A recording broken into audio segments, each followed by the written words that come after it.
What's up, Sepul Nation? How are you all doing? Welcome to another SepulQuarta. This is SepulQuarta number 20, and it's also Chaos AD anniversary. So, first of all, we want to know where you guys from, and also leave in a comment your favorite track from Chaos AD. Today we have another really special SepulQuarta that's gonna be half in Portuguese. This first part will be in Portuguese, and the second part will be in English. We have two special guests here, as you could see in the intro video. So we're gonna start with Rafael Bittencourt from Angra, another great Brazilian band.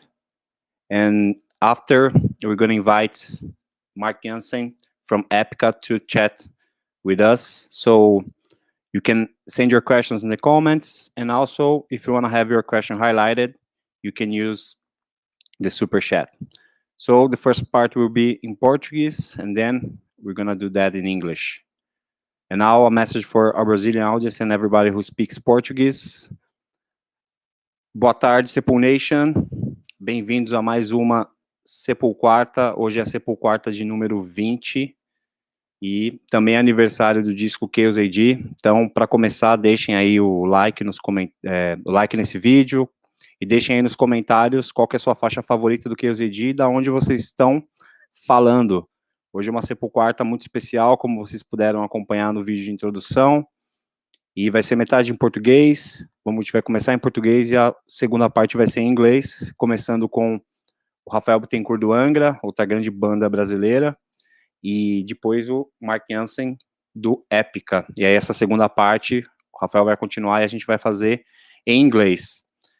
Vocês podem também, daqui a pouco eu vou colocar o QR Code para vocês poderem fazer as doações. E vou falar um pouco mais disso nos comentários com vocês. Já curtam o vídeo, deixem aí os seus comentários. E a gente vai começar em alguns segundos, enquanto eu desmuto todo mundo, a nossa SepulQuarta. Bem-vindos todos. Aê! Bem-vindos! Welcome! Bem-vindos! Bem-vindo! Fala aí, Rafael. Muito obrigado, Bem-vindo ao prazer. SepulQuarta, mano. Que prazer estar aqui Tudo com certo? vocês. Bom revê-los. Pois é, cara, estamos aqui, o Derrick Green em Los Angeles, Califa. É nóis. Tudo bem aí, Mr. Green? Tudo certo aqui, um pouco maluco, tem caos aqui acontecendo, mas tudo certo. Aqui no Brasil também. É? Privilegiado. Sim. Aqui no Brasil temos situações bem semelhantes, inclusive, né, Estados Unidos e Brasil. E, enfim, estamos aqui nas nossas casas, né, em quarentena. O Rafael está em São Paulo, eu também estou em São Paulo. O Derrick está em Los Angeles. Tô com saudades do Derrick. Derrick, miss Eu you, também. man. I miss you too, man. Tenho saudades grandes de vocês. Eu também estou com saudade do Derrick. Estou de saudade. Meus amigos artísticos. Meus amigos artísticos, beleza. Vamos praticar o português, por favor. Mandem perguntas em português para o Derrick, que ele quer falar em português hoje bastante. Sim, preciso estudar, falta caralho. muito. Isso mesmo. Ô, Rafael, bem-vindo, cara. Obrigado por ter aceito o nosso convite. Eu já vou falar de antemão que a jam de hoje tá, muito legal, cara. Sensacional mesmo de ter feito isso à distância, né? Fazer um arranjo a dois violões, assim. E ficou muito legal, cara, a sua participação, a sua leitura da música, né? O seu tempero, né? Sei lá, é muito legal, completamente, assim, inesperado, né? Porque, é lógico, escrever a música numa certa posição, sei lá, numa certa ideia, né? E é sempre legal ver uma interpretação um pouco diferente, assim, e juntou muito bem, né, mano? Então, não percam, daqui a pouco, depois do Live Q&A, vai ter essa jam aí. Mas, meu, bem-vindo, e como é que tá a sua quarentena aí, Rafael? Fala um pouco aí desses últimos tempos aí, como é que você tá? Bom, obrigado pelo convite, muito bom estar aqui. Estou bem honrado de estar aqui hoje. Sobre a música, cara, foi também um prazer maravilhoso e é muito bom ter um companheiro de violão, né? Porque hoje em dia as pessoas, cada vez eu vejo menos pessoas envolvidas com violão nylon, com o estudo do violão mais erudito e tal. E por mais que a minha técnica não seja assim, super erudita, eu adoro violão de nylon. Então foi muito, muito legal fazer. Acho que a gente tem algumas referências semelhantes, né? O Léo Brauer e outros compositores mais latinos aí para o violão. Sim. E é legal mostrar isso para as né? pessoas. Villa-Lobos, exato. Eu tentei colocar um pouquinho de tudo, né? E do que eu enxergo também, assim, no seu estilo. Então, assim, foi uma conversa musical, assim, para mim, muito especial mesmo. A quarentena tem sido, um momento de renovação. Eu acho que é um pit stop na vida da gente, é uma parada para refletir e pensar como que a gente quer, né, a vida daqui para frente. É um momento para estudar, um momento para ler, para plantar novos projetos. Então eu tenho feito muito isso, tenho estudado, tenho envolvido com um monte de outros projetos. Então tem sido produtivo no fim das contas. É triste, né? No começo especialmente foi muita ansiedade, muita incerteza, mas hoje eu posso dizer que, cara, tem sido produtivo. Que bom, né, mano? É a mesma coisa aqui também, né? Usando o nosso tempo para estudar bastante, tem estudado mais do que nunca. Projetos também que é muito difícil, né, fazer quando a gente está em turnê, sempre viajando, para parar, realmente para organizar certas coisas, né? Mas que bom, né? Um período de transição.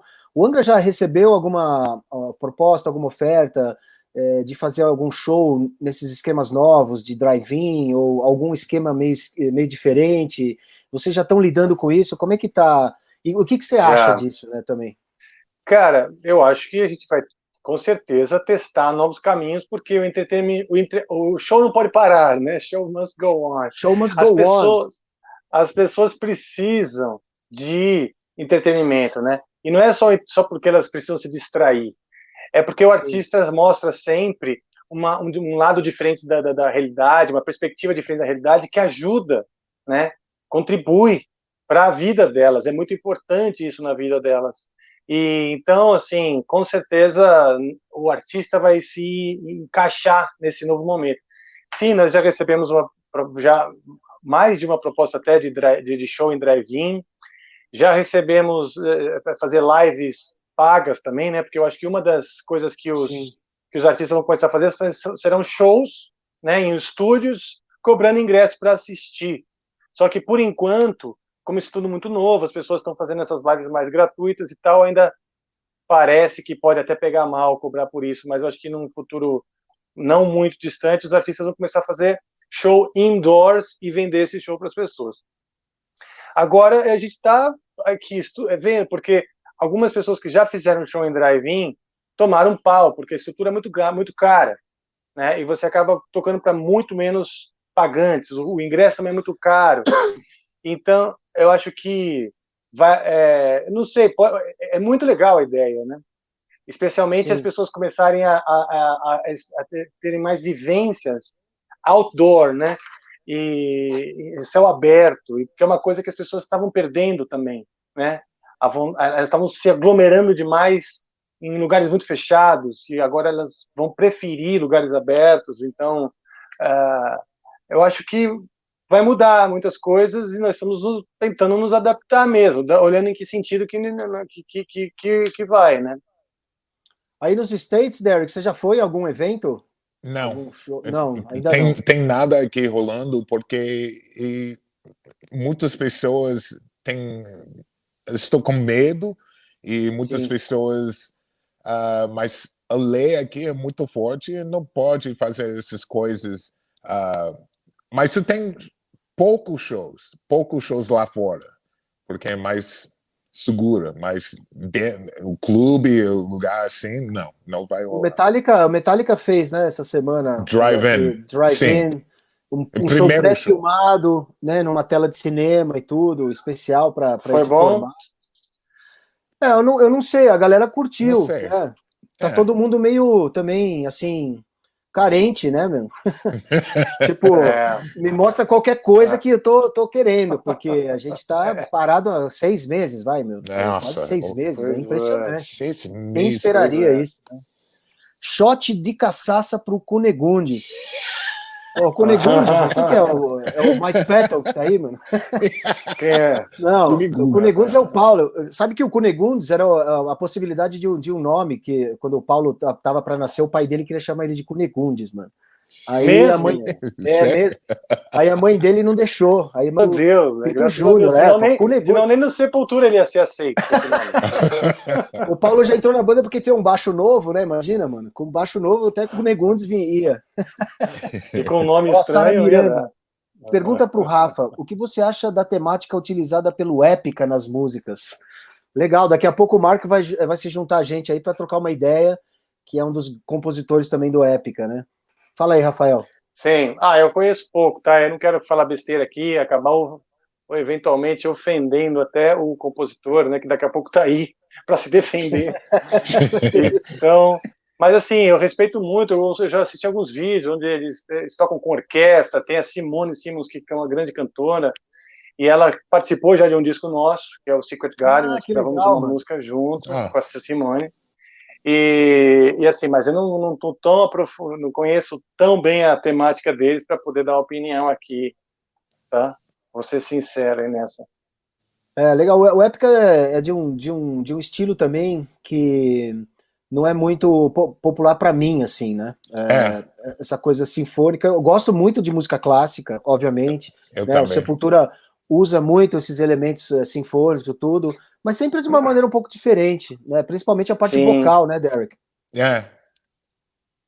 Sim. Porque, olha só, eu faço essa coisa do metal sinfônico há muitos anos, mas também não é o estilo que eu ouço, né? As referências, quando eu quero esse tipo de referência, eu vou lá nos compositores que eu gosto, né? Especialmente no final do romantismo, ali antes do modernismo, do Brahms pro Wagner, assim, sabe? Até o Stravinsky e tal, eu gosto bastante. Evil, Wagner é Evil, Stravinsky. É legal que o meu filho Johan, ele está estudando tudo isso agora, né? Não só a vida dos compositores, mas também analisando as músicas e está compondo, né? Está realmente indo a fundo, né? E o Stravinsky é um músico que ele curte demais. Ele está fazendo espontaneamente ou ele tem um professor? Ou está na faculdade? Não, é bem espontâneo. Aqui em casa a gente, assim... não, ele está fazendo São Caetano, né? Lá na Fundação de São Caetano, violão popular. Mas aqui também eu tenho muito livro, eu tenho muita partitura dos meus estudos, né, de violão desde a década de 90. Então eu passo muita coisa para ele também. Ele está me passando muita coisa que, por exemplo, Debussy, né, um compositor que eu conhecia sempre muito pouco, que eu sempre deixei um pouco de lado, que eu nunca achei muito metal, né, comparado assim, sei lá, com Beethoven, né, com Mozart, né, essas coisas, Paganini, né? E eu tô conhecendo um Debussy que é, assim, fenomenal. Sim. O impressionismo na música foi muito legal. O Gabriel Fauré, também impressionista. Eric Satie, né, mano? Puta, o Satie é muito legal, cara. E esses caras, eles fizeram muito a cabeça do Tom Jobim, né? E o Tom Jobim tem muito essa onda do impressionismo com o jazz e o samba, que é o Tom Jobim, ele vem um pacote completo, assim, que é incrível.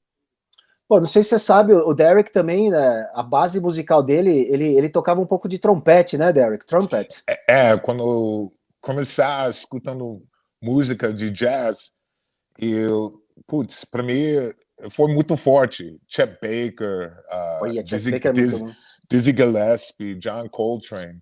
E eu falei, nossa, eu quero tocar trompete ou saxofone, né? Pô, eu falei pra ele, mano, ir lá pra casa, pegar as coisas lá em Cleveland, as coisas velhas lá e trazer o trompete pro Sepultura, mano. Ia ficar foda, velho. Por que não, meu? Por que não? Olha, pô, ainda dá tempo, mano, de fazer. Dá tempo, Você sabe que... Bom, eu já vi o Derrick cantando ópera, meio operístico Sim. E é fantástico, né? Eu acho que a voz do Derrick ele é muito, muito plástica, muito versátil.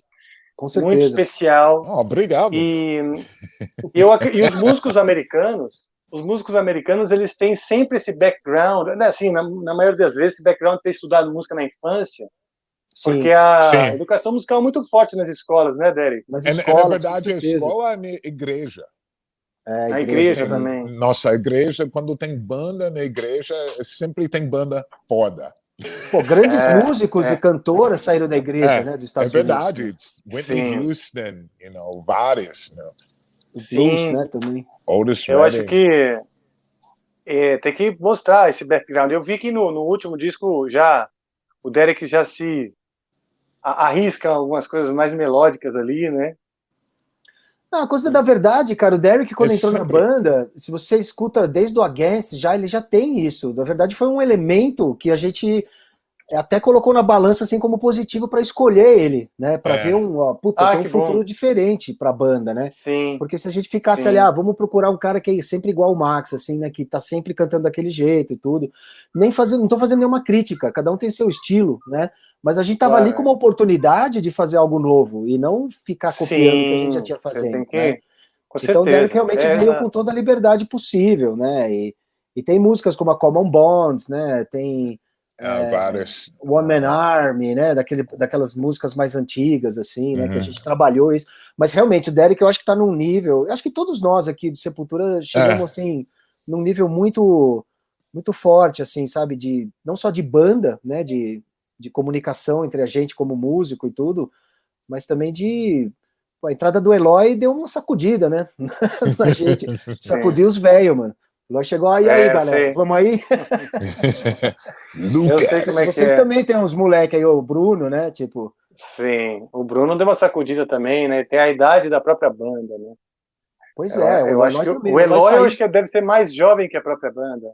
Ué, o Eloy ele nasceu quando tava saindo a Rise, na mesma semana, cara. Janeiro ali. Rock in Rio, né? De 86, o Bruno, ele nasceu, a banda 91. não tinha nem demo, acho, né?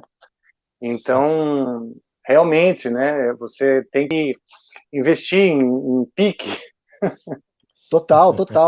Mas é muito bom, eu me sinto melhor do que nunca. Vou te falar, mano. Como Eu músico, como também. compositor, assim, pô, sensacional. Eu também, nada como uma motivação, assim, Pra caralho. que te inspire, né? A ver certeza. novos... Pô, até o seu filho aí, que também te traz Ixi, assuntos também, novos, faz mano. você rever coisas, né? Muito Violão, bom. ele tá aqui quem my ass. Lucas Matheus Campos Ribeiro, obrigado, Lucas. Fala, Andreas, Rafael e Derrick. Gostaria de saber de vocês sobre a relação entre o Holy Land e o Roots. Quais foram as suas principais inspirações? Vai lá, Rafael. You're the guest. Vamos lá.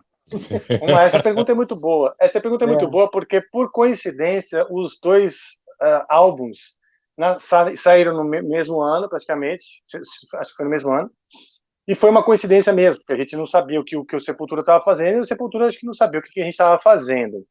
Agora, coincidência nem tanto, porque depois do Angels Cry e das primeiras turnês que nós fizemos fora, a gente percebeu que o grande forte da banda era justamente sua origem, né? E, aliás, de qualquer banda, de qualquer lugar, de qualquer artista, né? No momento que você sabe de onde você vem e você se orgulha, você ganha muito mais força, muito mais propriedade no que você está falando. E então, quando eu acho que essas duas bandas, o Angra e o Sepultura, mais ou menos na mesma época, já depois de terem saído do Brasil e terem convivido, né, fora, eu acredito que as duas perceberam que o lance era o valor e a intensidade e a força da cultura brasileira e como isso poderia ser facilmente trazido para o heavy metal, porque o heavy metal ele tem essa coisa da verdade e a coisa da energia e intensidade. E outra coisa, da profundidade, né? Pô, quando Sepultura foi lá na tribo e apareceu até no Fantástico, foi um negócio assim incrível, cara, assim, de uma verdade impressionante, né? Não é só uma coisa de marketing. Não, é a nossa cultura mesmo, né? Aquilo é a nossa origem mesmo. E então eu acho que as duas bandas, depois de saírem no Brasil, sacaram mais ou menos ao mesmo tempo. Essa é a visão que eu tenho. Cadê o Andrés? Não sei. Cadê aquele alemão? Eu quero sair daqui. Um café. Acho que caiu a conexão. Caiu aqui a conexão do Andrés, daqui a pouco ele volta. Ô, Derek, e você está em a quarentena estrita aí, é? Em Los Angeles. Mas você sai pouco? Como é que é a sua rotina? Não, para mim, eu saio todos os dias para fazer as coisas na praia e com meu bicicleta, andando, as coisas muito saudáveis, é verdade. Ótimo. Só isso. Ela desculpa aí cair aqui. Isso, café da manhã, tá bom, né? A internet aqui, ó. A internet aqui é tipo chuva em Manaus, sacou? Toda 4h30 cai. Todo mundo bem no fica horário na da internet. E bem às quartas-feiras. Né? Exato, bem no momento. Bom, vocês falaram do Holy Land lá, né? Tá tudo certo, né? Você nem quis ouvir, né? Você foi tomar um café. Não, mas eu não sei o que você falou aí, mano. Deve ter tudo mentira, mas eu vou falar a verdade aqui. Né? Então, tinha um espião entre a gente. Não, verdade. Na verdade, isso aí também começou como... Eu peguei o começo ali do Rafael, né? Essa coisa de viajar mesmo, né? De ver o Brasil de fora, de ver que essa coisa do Brasil era muito única, né? A coisa dos ritmos, da percussão, que já é pesada. Você vai assistir um carnaval um desfile de escola de samba, quando passa a bateria, mano, é a coisa mais pesada do mundo, né? E era só jogar uma guitarra pesada ali. A gente começou do que o ZD, né? Praticamente quando a gente fez a Caioas, né? Que a gente vai apresentar hoje. A gente trouxe aqueles bumbos, aqueles tambores para o palco, onde toda a banda tocava. Isso abriu um espaço também para trazer um monte de convidado. O pessoal do Pantera adorava essa parte do show, né? Chegou uma hora que o Dimebag entrou com um carrinho de golfe soltando fogos de artifício no meio da Caioas, assim, mano. Quer dizer, era um momento muito assim de confraternização, né? Essa coisa da percussão. Você vai até hoje fora do Brasil, alguma batucada acontece, a gringaiada pira, né? Porque é realmente uma coisa muito de festa. Você vê a galera dançando com a gingado, né? O europeu, o cara de fora não tem isso, né? Então, isso aconteceu muito naturalmente também.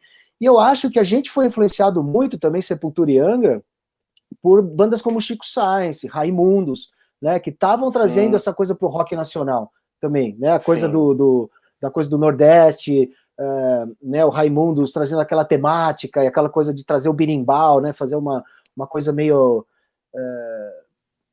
assim, essa coisa do ritmo brasileiro mesmo, né? Então, acho que naturalmente a gente foi influenciado por isso também, né? De uma maneira até inconsciente, né? Com certeza. Enfim. Vale lembrar, você falou do Raimundos e do Chico Science, vale lembrar que nessa época, nos anos 90, especialmente no começo dos anos 90, o Brasil começou uma época de muita prosperidade, né? Sim. E abertura comercial, importação de os instrumentos, Verdade. escola de música, tudo começou a crescer. Feira a de MTV música, veio né? para o Brasil. A MTV veio para o Brasil, começou uma cena muito forte. E nessa época, com o orgulho de ser brasileiro e o orgulho de ser um roqueiro brasileiro, era muito forte, entende? E eu tenho até saudade disso, porque era uma época de prosperidade que eu não vejo mais. Eu vejo a gente muito perdido ainda hoje, brigando para encontrar um caminho, as pessoas se trombando e conflitando e se dividindo. Eu acho que, com todo respeito aos youtubers que estão por aí, né, cara, essa cultura do julgamento, né, mano, de falar que está certo, se errou aqui, se tá, o que é... Mano, isso não existia naquela época. Existia internamente, numa conversa entre amigos, né? Não um cara ali que tá sentado com os seus milhões de views ali falando isto é certo, isto é errado, isso está afinado, isso não está afinado. Pô, vai pra puta que te pariu, com todo respeito. Eu vou te falar, Andrés, eu sinto saudade da época que as pessoas falavam na cara. Porque Exato, agora você não também fala na cara, então você fala o que você entende, você bem entende. E aí outra coisa, você pega um cara que é popular. Tem caras que eu vejo por aí que faz o seguinte, ele pega um cara que é popular, ele abre um vídeo falando mal daquele cara e aquilo bomba. É claro, se eu falar mal de alguém que ninguém tá nem aí, então assim, é uma estratégia bastante besta, mas assim, na época que você falava na cara, ninguém ficava nem sabendo que um falou na cara do outro, mas, porra, era muito melhor. Agora tudo é aumentado e polemizado, mas não é nem esse o problema. Vou até voltar para falar daquela época boa do Roots e do Sepultura, do Roots e do Holy Land, que realmente foi um marco.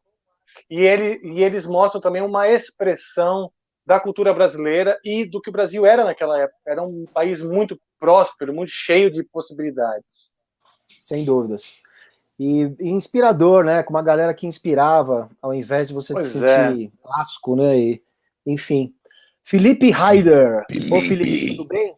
Obrigado pela pergunta. André, onde podemos comprar aquela correia de guitarra com o S de Sepultura que você usa em alguns vídeos do SepulQuarta?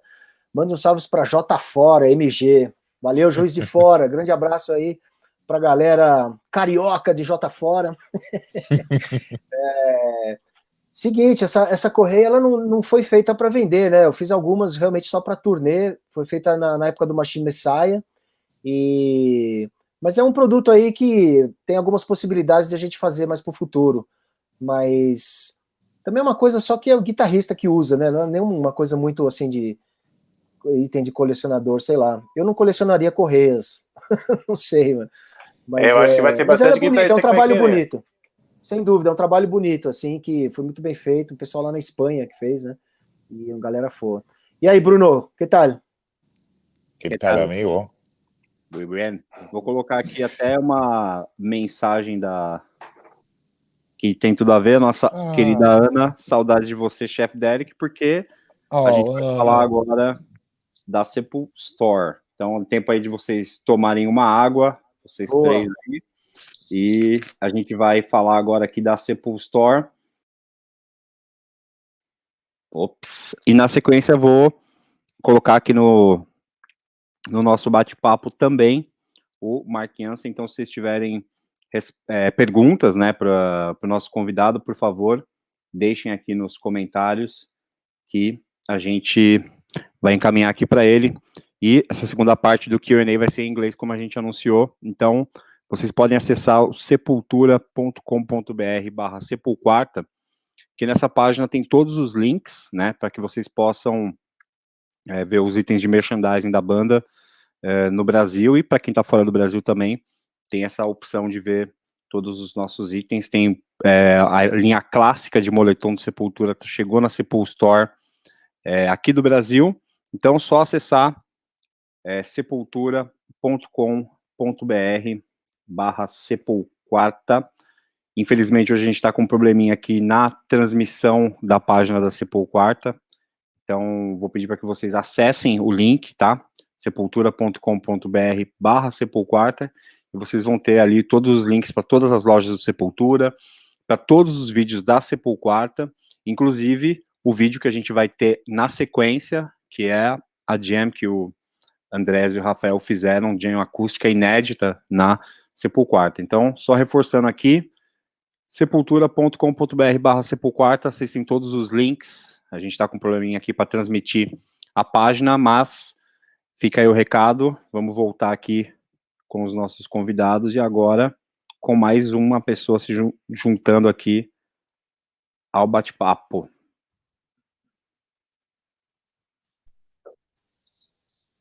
Hello. Yo. Are we back? Hey, Mark. All right. Hi, Mark is going? Here. Yeah. Good afternoon for you. Good afternoon, man. Good evening for you. Good evening. Yeah, Europe. Yeah. I had a lovely meal, so I'm ready. Fantastic. Cool. Hey, man, thank you very much for accepting our invitation to be a part of SepulQuarta today. I don't know if you know Rafael, and this is Derrick, the new singer from Sepultura. Hey, I'm the new singer after all the years. We're still trying out some stuff. Maybe he will stay with us. Yeah, you're sending him the demo. It's cool. So tell us, where are you at right now, and how you're dealing with the whole quarantine situation? I live in Sicily, in the south of Italy, and yes.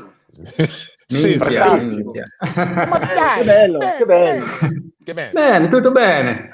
Life is good here, back good, I must say. There was like quarantine, like 2 months. We were in quarantine. We couldn't leave our house, our garden, just to do some shoppings. But after the situation went better, we got a bit more back to the old life, and I'm really happy about that, because the Sicilian old life is a good life, and still we have to take care, of course, because we never know. But I'm really happy that basically everything is possible again. I was at a marriage not so long ago here, at a baptism, and I'm so jealous. graduation party. So I'm really also hoping that it stays like this, and so far so good now. That's great, man. So you guys been working on a new album throughout the year, right? Basically, and yes. Tell us a little bit about this new work. Yeah, we are basically done working on it. The album has been recorded, mixed, mastered. The artwork is finished. It's just because of the COVID situation that we release it a bit later than the initial plan was, because the initial plan was, I guess, September, so this month. Mm-hmm. But due to the whole situation, we postponed it to next year, early next year. And we luckily we could finish all the recordings just before the quarantine, like the choir recordings, orchestra recordings. That was really literally finished just before the whole quarantine situation started. And after the shit was over, back to normal, we could go to Poland to shoot some videos and do the photo shoot in Belgium. Right on. Nice. So at this point, everything is ready to be released. It's just waiting for the date now. Pretty anxious, huh, man? The album is done and have to wait. It happened. I never had to wait so many months before. We had to wait for Machine Messiah as well. Remember, Derrick? Yeah, we were ready to go, and then the label said, "Oh no, let's wait for another a few months. Let's put it out next year." Oh man, it's a horrible feeling. Show everybody. Yeah, so you know all about it. That's how I feel now. And the thing is, we've been working so hard on it, and then you want the people to hear it. And now that we have to wait months and months and months, it's sometimes hard to keep it's so hard the focus. Yeah. So you guys are from Holland, right? Why Italia? Yes. It is your girlfriend, right? My girlfriend is Italian, yes. Yeah, and she's a soprano, right? She sings. Yeah. In your project, right. United Metal Minds, right? Can you tell us about that?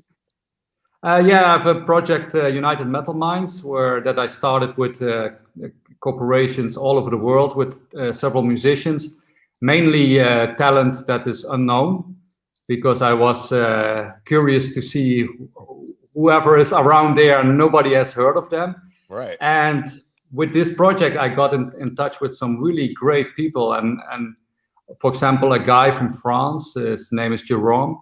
And he is such a great composer, and I would have never met him without this project. And ever since, I'm working a lot with him on several other projects as well.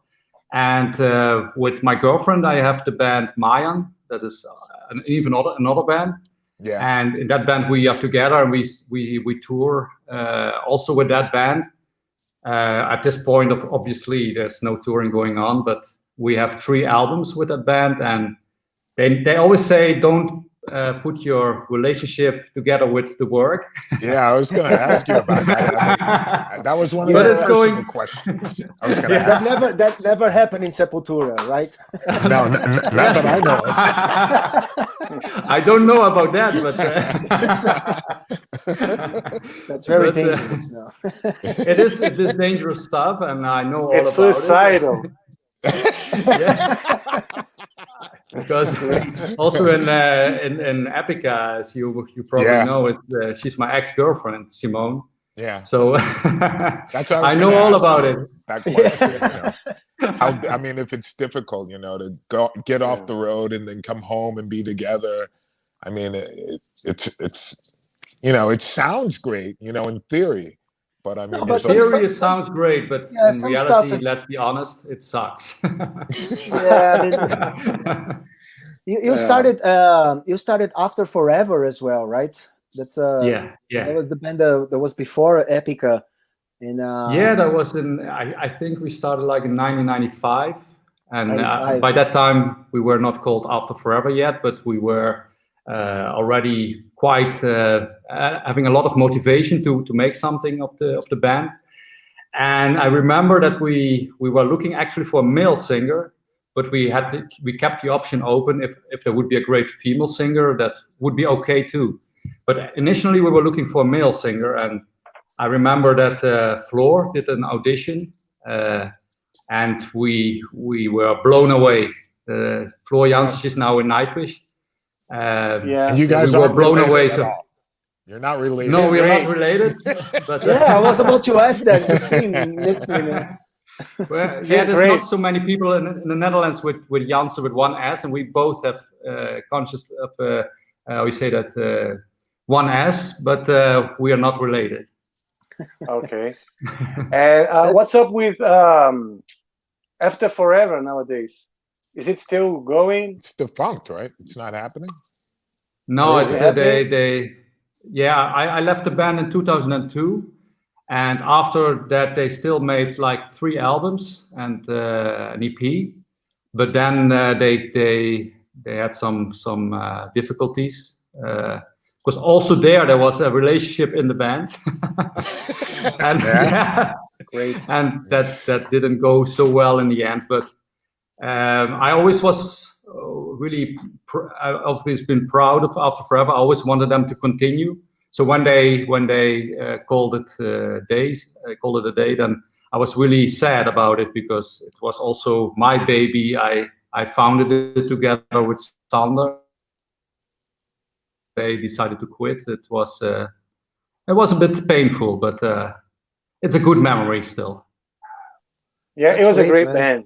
I've seen you guys live. We played together in one of these festivals, and I remember Angra playing together with After Forever, and it was a great gig. Yeah, it was a great band, and they were doing so well. But it's like with so many bands, they come and go. And After Forever was around for a long time actually, but all good things come an end eventually. Yeah, well. Eduardo Rech. Valeu, Eduardo, pela pergunta. First, nice mustache, Fumaça. Thank you, Eduardo. Bigode classe A. Since people are less into tangible albums and considering the multi-sensory experience of music, auditory and visual, how do you guys evaluate the importance of video materials nowadays? Good question. Wow, it's like very philosophical. Yeah. So who goes well, first? First of all, I hate to do fucking videos, man. I know you do. The worst experience These guys despise video. It doesn't matter. I love to watch them later. I love to watch. Oh, that's great. Came out great. But at the moment that we are working on it, I think it's horrible. It's a whole different word that I really don't like it. I like it. I don't have a problem with that. I'd rather be on the directing end of writing and creating the actual visuals. Cool.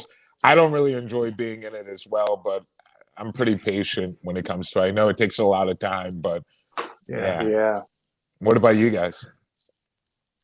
Well, I mean, I won't say it's the funniest thing to do, but but I always like the purpose of combining visuals and music, and so I focus on the results. Yeah, of course, and on the catering area. when we have one, right? Right. Yes. When you have one, But nevertheless, I mean, the videos are very important. You know? Absolutely. Like Derrick was saying, I know Epica does not only videos, but everything related to Epica is really well planned. At least it seems like the videos and the image and the whole artwork for the albums. Of course, the same for Angra and for Sepultura. I mean, in metal in general is very important that the visual effect that we have, of course.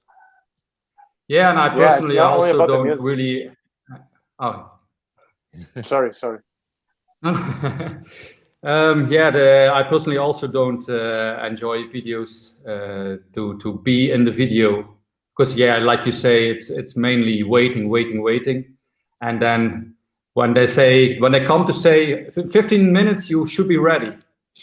And after all those years, I know that when they say that, there's always something happening, and then it's still when you actually have to start, it's like 2 hours later. So you're ready with your but you hold your clothes on, and then okay, let's go. Nothing happens. No, but we have very important videos in our career for sure that are very emblematic of what we want to say. Right. Actually, we are working on a new video now that we're gonna air soon. It's gonna be the third single for our new album QUADRA. It's for the song Guardians of Earth, and we're working in a very special video clip in a concept that it's turning to be very powerful. Right, Derrick? Extremely. It's really, really incredible. I mean, we're really looking forward to showing it because it's so related. You know, visually, the song was inspired as far as lyrically because of visuals, you know, and it all came together in such a great way. I mean, hearing the music the first time, I was like, holy shit. I had a really big image, you know, what music does that. It creates these images. Yeah. And it's great when other people feel that same image, you know, or feel something similar to what you were hearing or creating. So, and you know, artists like Devin Townsend, for instance, that was a part here for SepulQuarta with us. He does like amazing videos, you know. It's great that it follows all that beautiful musical you know, chaos and organized, you know, that it's fantastic, you know, that it's very visual, inspiring, you know. It's great for artists and then music directors and, you know, designers, whatever, because it's really inspired to do a lot of stuff. Sara Miranda. Sara. Epica and Angra are my favorite bands. I love to see you guys playing together and see Simon singing Secret Garden with Angra. Will be a dream. Thank you, Sara. So what about that? Thank you, Sara. Yeah, I'm looking forward too. I'm looking forward to make it happen. Yes. Yeah, Mark. What about it? Yeah, let's make it happen. Yeah, Mark, make it happen, man. We will. We will. As soon as we leave, as we leave quarantine. Yeah, we have to get that Corona shit out of the way, and and then we can start talking about shows again. Okay, the sooner the better. Fourth single. Rafa, I have a question for you. Go ahead. Sorry.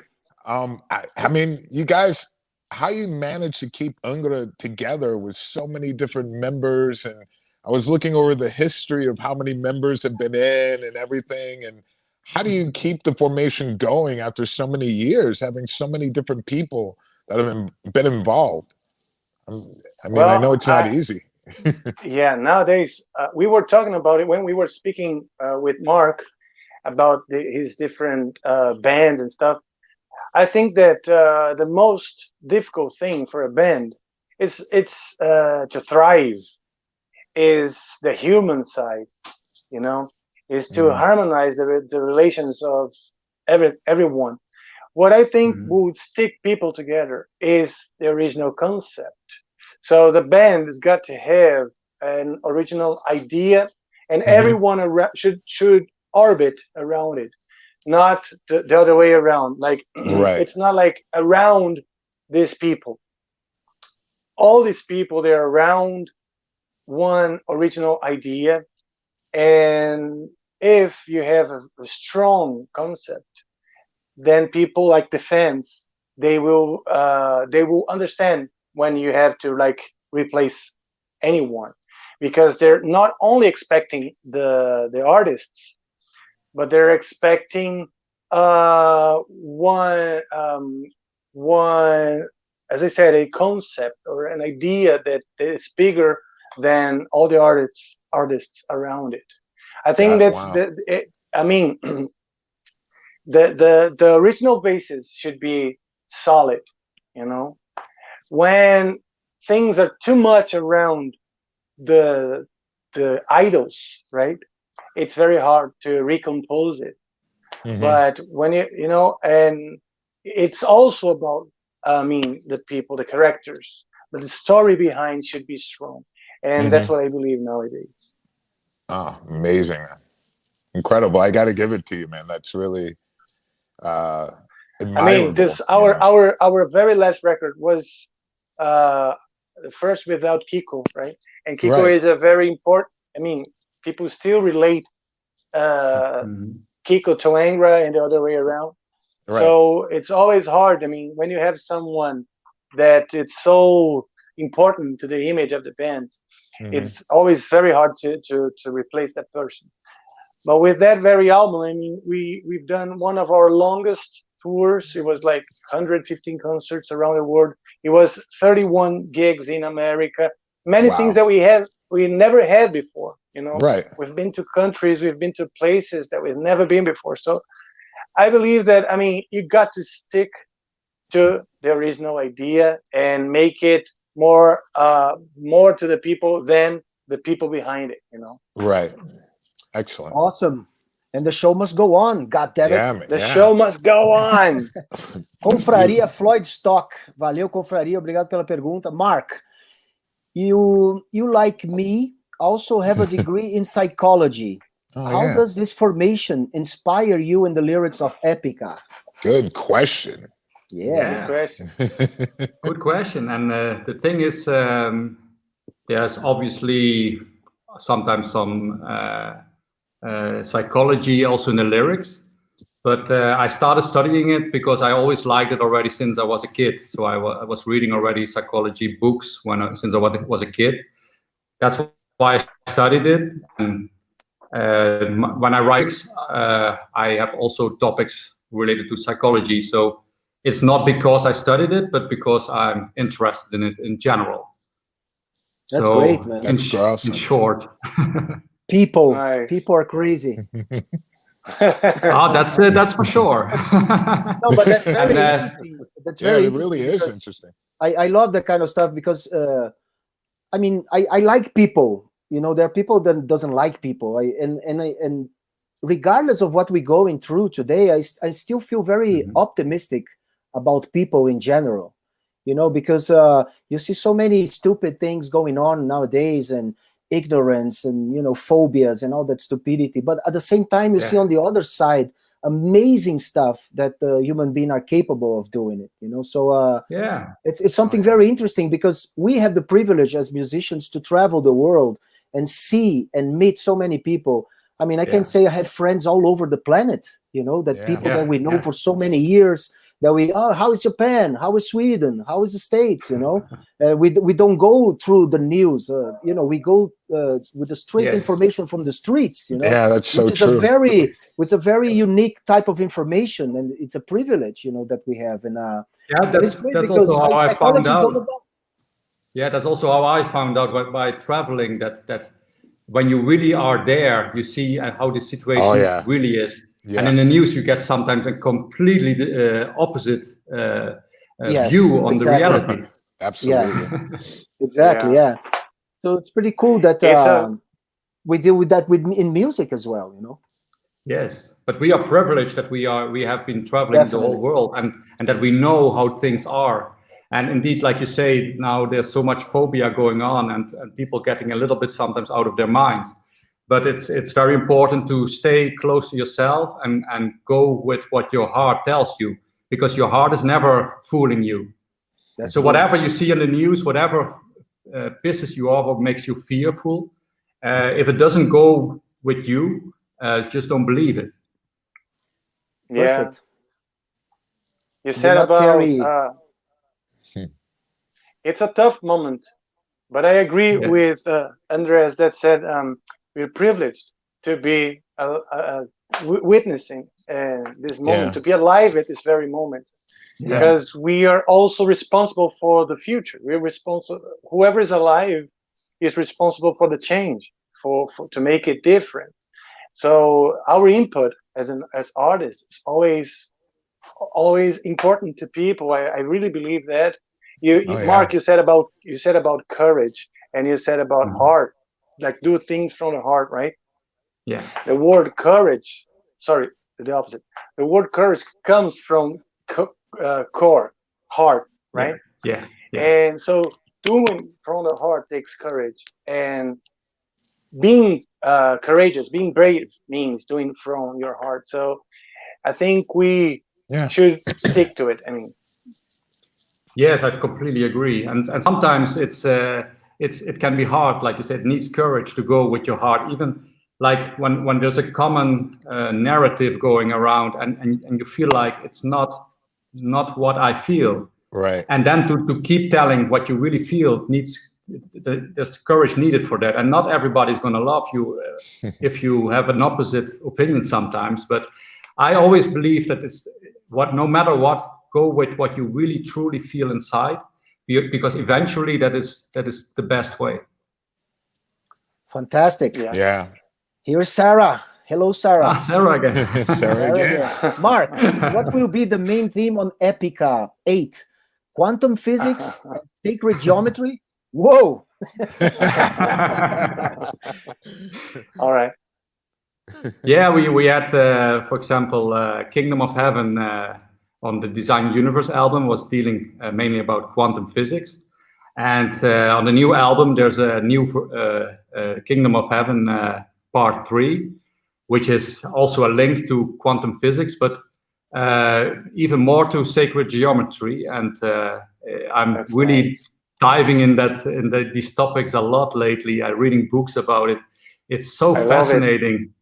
Yeah. I mean, so I love sacred geometry too, my friend. There's a lot to do with the stuff we talk about in our last album as well, geometry and the quadrivium, the meaning of numbers and gematria. It's fantastic subject. Fantastic. You cannot once it sucks you in that subject, you can never let it go anymore. No, it's great. Everything starts making sense. Because since I was a kid, I was thinking, what is this all about? I couldn't understand certain things. Why are we here? I had sleepless nights about it, and my parents sometimes had to explain me certain things to make me sleep.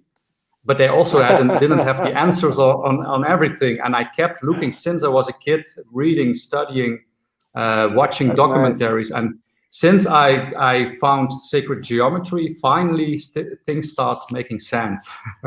Wow, that's crazy. Wow. I mean, that's nice to hear. This search, for this meaning. This is something that, of course, we start. I love philosophy, like Descartes and Spinoza, especially those two, like the meaning of words, and Alan Watts as well, a British philosopher that went to the States to talk about Buddhism and Hindu religion and stuff, and he says something which is fantastic, that when you go to the Nirvana stage, it's exactly to take all the meaning away from the mind. To take away everything. There's no meaning, no words. You simply are. You don't have to explain. I mean, you don't have to use codes, either numbers or letters, to explain anything, because there's no need to explain. Actually, the word Nirvana was invented to try to put ourselves in a certain situation that we're not there. Only there you are.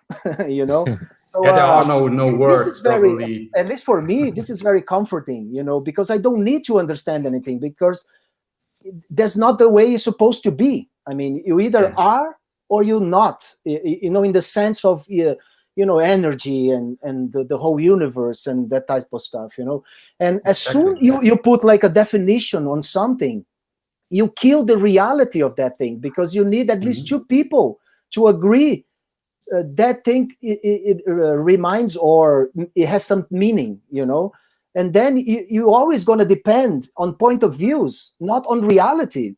You know what I mean? Because otherwise you're just gonna be. You don't have to identify anything. So this is something that it really helps me, the same way as sacred geometry for you, really to ease a little bit, and not really to be in a rush to understand anything, because there's not all be there to be understood. Yes. It's getting very trippy and very interesting. This is metal. This is metal. Now it's uncontainable, But that's what I like about metal. Yeah, you can write about anything you want. Yes. Maybe in the past there were some certain topics that metal bands were supposed to write about, but it's not like that anymore. You can write about anything you want, And that's what I love so much. There's so much freedom in this genre, and that's also why I'm making metal. It's the only genre I feel at home that I can do whatever I want. I would never like somebody telling me this song has to be like this, it has to be so long, it has to sound, the chorus has to sound like this because it has to be on the radio, all that kind of the book bullshit. Of metal. Yeah. There's always the book of metal in the studio, like saying how many times for the riffs, what kind of key is better for the chorus. But I mean, it's very good to disobey the book of metal. Yeah. Yeah. Disobeying is also how metal started. You Absolutely. have to disobey. And I think nowadays that's the downside. Sometimes bands are a little bit too little disobeying nowadays. I have the feeling. I agree. It's I think also the not the crowd, but humans in general, they're getting too conservative, too scared to try out new thoughts, new ideas, new mindset. You know, it's always a matter.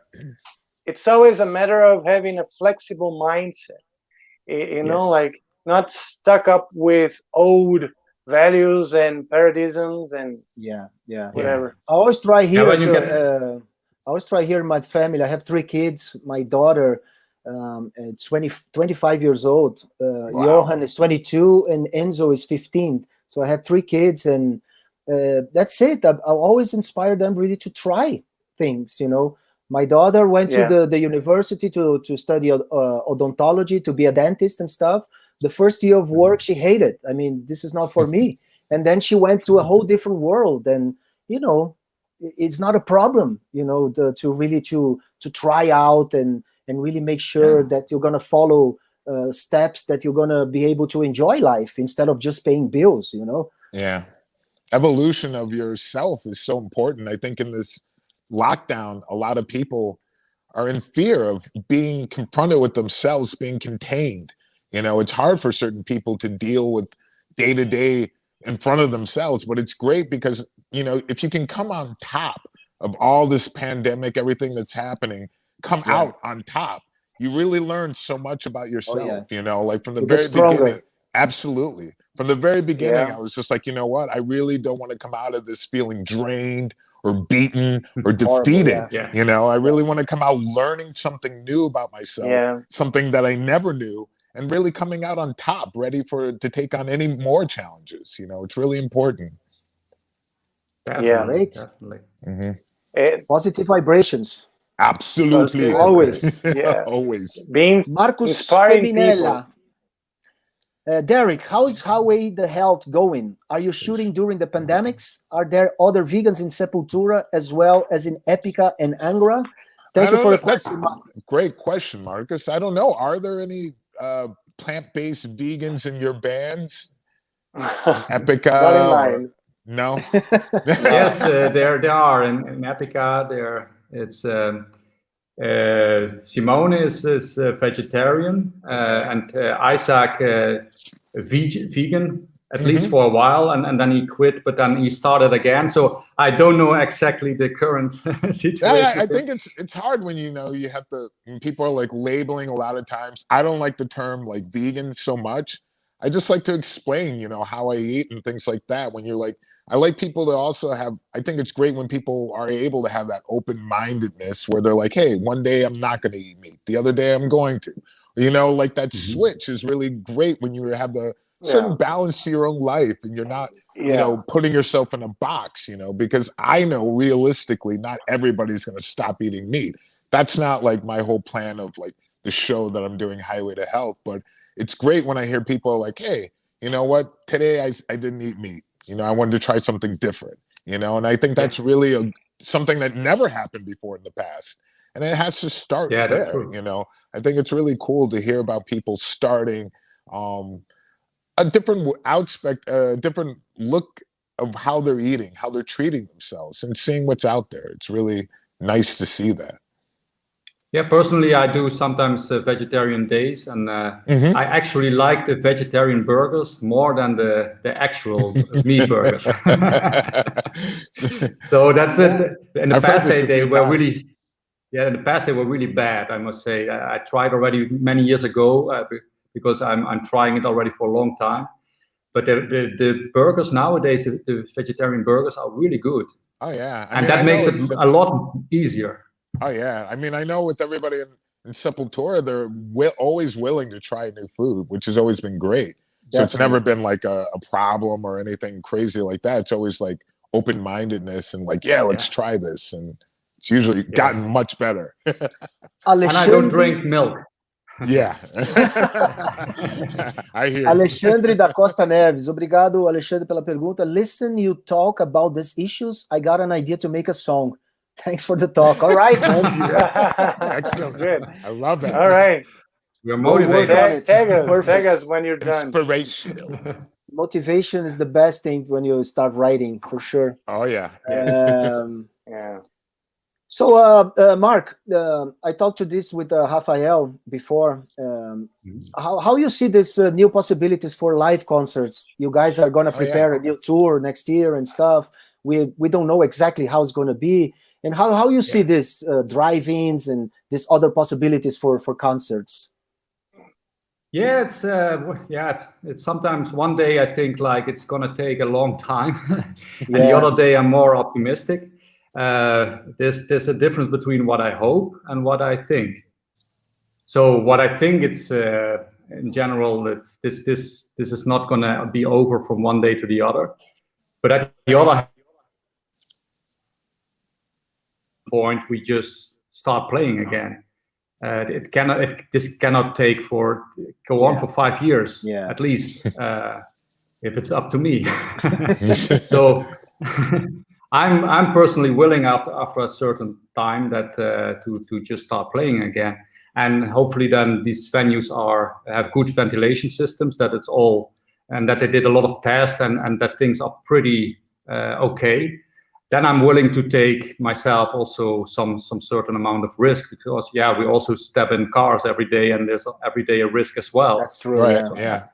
As long as there's not a huge problem with a lot of people getting sick, then I'm ready to go. I think that's impossible if you think that there's like a no risk situation. You know, there's no way that acho que ele cai. Mark left. Mark voltou. Caiu. Putz. Puta que pariu. Mark. Poxa, a tecnologia tá ruim, meu. Vou aproveitar aqui para falar para os brasileiros aí, ó, colaborem aqui com o QR Code, mano. Colaborem aí com as instituições, que toda quarta a gente tá com uma diferente aí, fazendo essa parceria. E ajudem aí, mano. Dá uma força aí. Tem muita gente precisando, né? Não é porque a pandemia aí, no começo, todo mundo começa a ajudar, né? Aquela leva, mas não vamos parar, não, que tem muita gente aí. Principalmente a nossa galera aí, né, Rafael, de hold, de equipes de iluminação, de PA, casas de show. Sim. Mano, essa galera tá tomando uma porrada, assim. Verdade. Nós, músicos, a gente tem algumas outras possibilidades, tem um catálogo, enfim, temos essa sorte, ou trabalhamos muito para isso também, enfim. Mas vamos, né, participar e realmente, I was talking here, Mark, because we have this QR code here that we always link institution, for donations and stuff. And I was talking about the situation, the crew and the house, the club owners, and PA systems, companies, and light design. Anyway, it's like horrible situation for all these people, and it's a disaster for these people. For day to night. I mean, it happened like that. It was insane. From Metallica to the punkish hardcore band, whatever, in a small pub. It was insane. In the Netherlands, there's some questionnaires going around, and they're pushing people to find new jobs. Wow. And I don't know why they're doing that, but what's the reason? But they're really trying to push people who had this kind of job, like light engineer, sound engineer, to make them find something else, look for other jobs. Yeah, that's insane, man. Because this will be back, and we have to bring it back. I mean, it's insane. Sepultura community, Tono, how are you, man? Tono, we miss you all. We miss you. Yeah. Hi, Epic Metal Fest 2015 was great. Oh, yeah, we were there. That's right. It was really cool. Awesome lineup: Epica, Sepultura, Fear Factory, Moonspell, and etc. Mark, do you plan to make Epic Metal Fest in the future again? With Sepultura? Yeah, same story. At this point, I wouldn't dare to organize a festival. Oh, yeah. Risking to get bankrupt. But but whenever the situation is safe enough, there's nothing more, nothing less I would like to do is to bring Epic Metal Fest back. And how was that, to do that? Yeah. How was that? Yeah, it's actually a lot of fun because we let the dirty job do by the promoter. So all the stress, and we could like do the nice thing, playing the show, hanging around. So for us, it was basically not having so much stress. The Dutch edition was more stressful because there was also a lot of financial risk we took ourselves. And if that would have gone wrong, then we had also some problems. But luckily, all went well, and it was great. Yeah. I love that. I love that venue in Eindhoven. It's a perfect venue. It's one of the best in Europe. It's so great. Yeah, it's a great venue. So just the sound is sometimes in that venue tricky, but the venue itself is amazing. Yeah. Alexei Kurkjan. Hey, Alexei. Our good friend and maestro. What the most exotic instrument used by bands Epica, Angra, and Sepultura? Rafael, you want to start? We used didgeridoo, the Australian instrument. Ooh. Also the Russian guitar. I forgot the name now. I will remember. Yeah, balalaika. I think it's a balalaika. Yeah, koto guitar too, the Japanese stuff. So I mean, in lots of percussions. I mean, the percussion players, they always bring so many different fun instruments with different sounds, and we like it a lot. Yeah, one of the exotic instruments I used on Sepultura albums was a Turkish instrument called Zats. Remember, I bought in Germany a long time ago. Amazing instrument. I love it. Also, I use a sitar, but a sitar guitar. You know, it's like cheating. We use a real It counts. But it's great. It's We've great done that instrument. too. I mean, it's amazing instrument. And of course, the Brazilian instruments, and the most recognizable, the berimbau, which we introduced. Berimbau too, berimbau on the Roots album and stuff. So I also used like an udu when I first joined. A weird bass instrument from Africa with like a little hole in it. I used that, which was a lot of fun. Oh yeah. And we also that used other, from India. Nice. We used like that bowl. That keeps that sound. It's really cool. I have one of those. Yeah. I have one of those here. Yeah, well, I have a funny story to tell about the first time with After Forever we used a sitar. We had a sitar player coming to the studio, and I had this nice intro with a keyboard sitar on it. So I played him the part, and he said, So I played it. It sounded really cool on the keyboard. So I said, "This is it," and he said, "I cannot play that. It's not in the sitar tuning. The sitar has a certain tuning, and I cannot play." So we had to to put the whole part. We had to do one note down.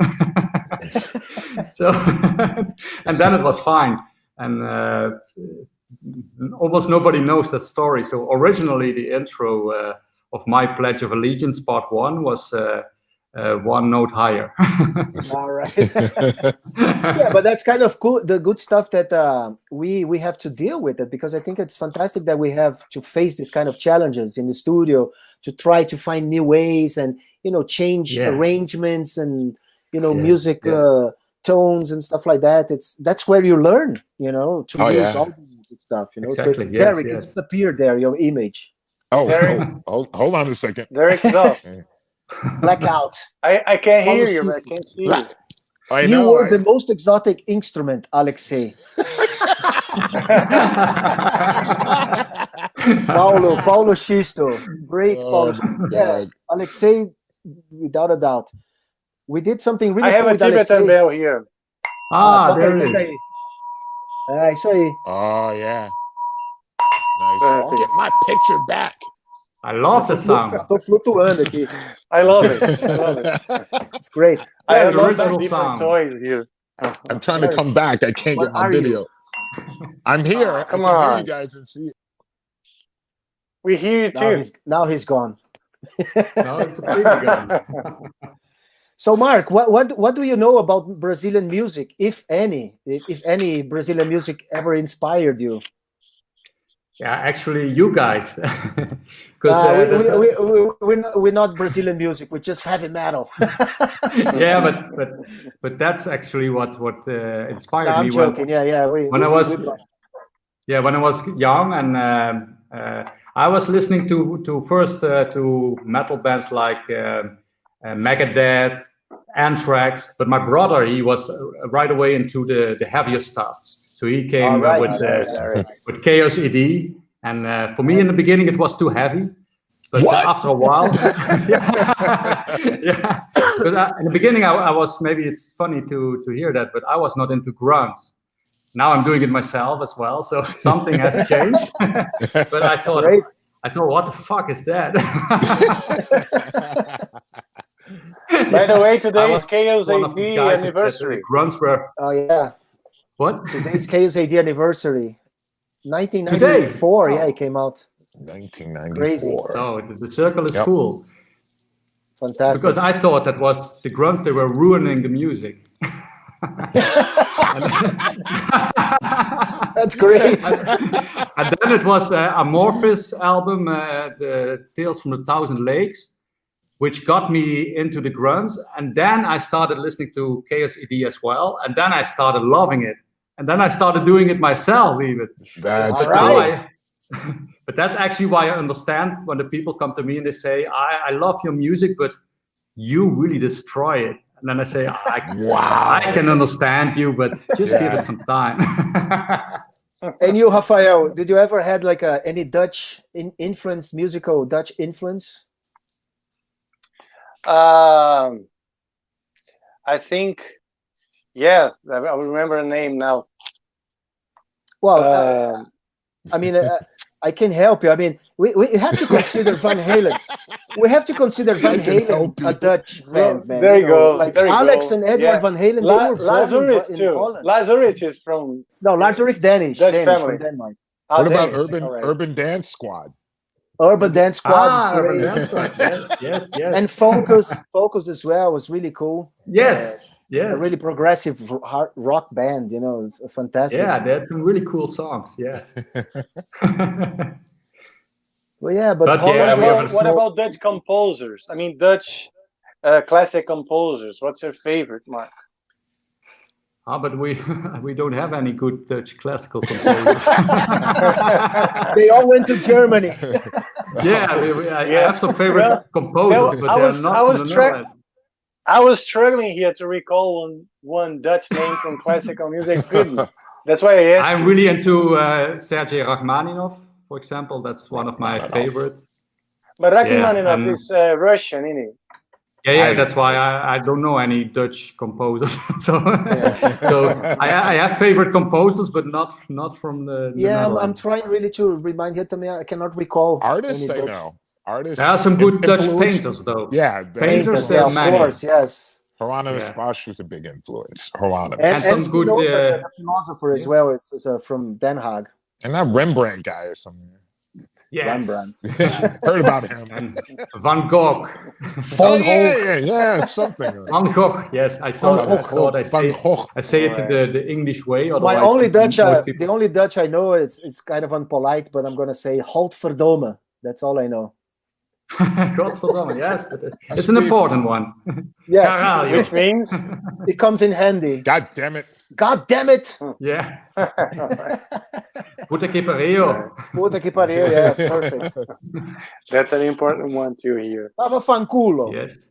Wow. Vaffanculo. Oh. Sì. You got such a bad mouth. Bruno. But I had also a funny discussion recently last week. There's a Dutch painter, Piet Mondriaan, and yes, and there was a guy calling him Piet, and I say no, it's Piet, and he insisted, no, it's Piet.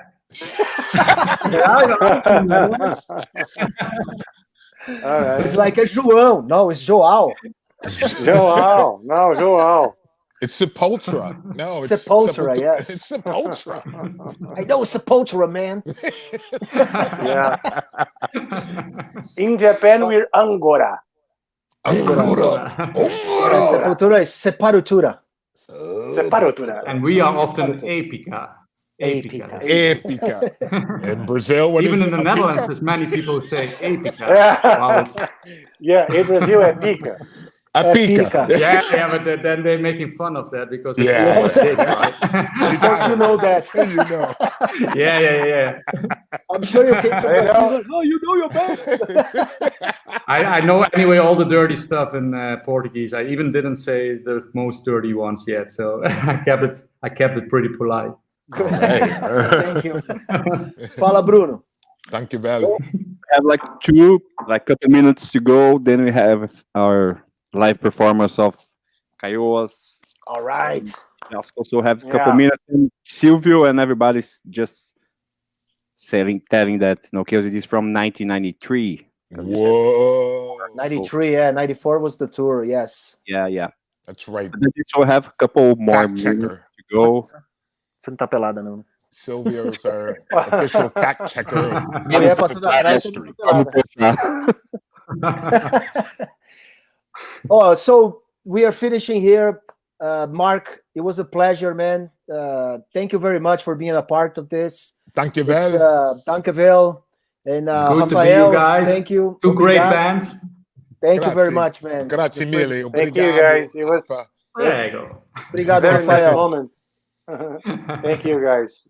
It was an honor. Thank you all and a pleasure. that be a part, all the questions sent, all the people that helped and donate. And now go to the SepulQuarta, sepultura.com.br/SepulQuarta or /SepulQuarta to watch the video. Me and Rafael jamming acoustic guitars in a Sepultura song in a very unique, exclusive version made only for you.